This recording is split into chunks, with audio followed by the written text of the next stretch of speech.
যারা করবে এই দুনিয়ার কর্মক্ষেত্র বানাইয়া পরকালে যাদেরকে দেওয়া হবে আল্লাহ রাব্বুল আলামিন বলেন, মানুষেরা রে, আমি আল্লাহ দুইটা জিনিস জান্নাতে দিব।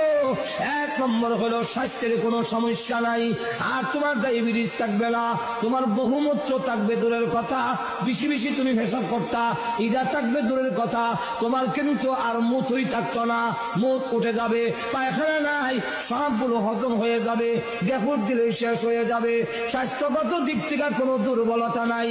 আর এমন বউ দেওয়া হবে যারা তোমাকে দেখা মুসা মারে এরকম নয়। আল্লাহ রাব্বুল আলামিন রুচি বদলায় বদলায় বউ দিব। রুচি বদলায় কেমন? বাগানের ভিতরে যাবে, গিয়া দেখবে বড় আপেল গাছের মধ্যে লটকে রয়েছে, বড়ই হইল। আল্লাহর নবী বলেন এক একটা বড়ই বড় বড় মটকার মতো। মুহাদ্দিসিনে কেরাম বলেন ওই মটকা গুলো দুনিয়ার পাল্লা পাটকিরায় ওজন দিলে 12 মণ ওজনের হবে। এখন ওই জান্নাতের ভিতরে বড় বড় মটকা যদি হয় বড়ই, আপেল কত বড় হইব? শুধু না বড়, এমনি আপেলটা পেরে যখন বানছে তার ভিতরে তাকায়া দেখে রূপসী, গলার মধ্যে অলংকারের অভাব নাই, কানের মধ্যে অলংকারের অভাব নাই, হীরামণি মুক্তা খচিত কাপড় পরিধান করা, 14 তারিখের চন্দ্রের চেয়ে আরো উজ্জ্বল চেহারা।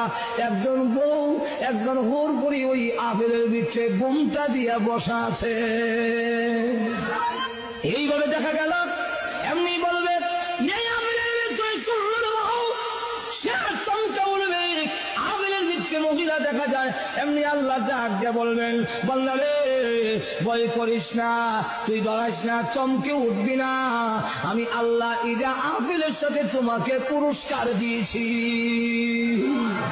একটু জোরে কন্যা। দুনিয়া এক তো স্বাস্থ্যের দিক থেকে উত্তম হবে, 2 নম্বর হলো জীবনে কোনোদিন মরবে না, অনন্তকালের জন্য ভোগ বিলাসের জন্য দেওয়া হবে। এখন পরকালেরটা নিবে না ইহকালের ভোগ বিলাস নিবে?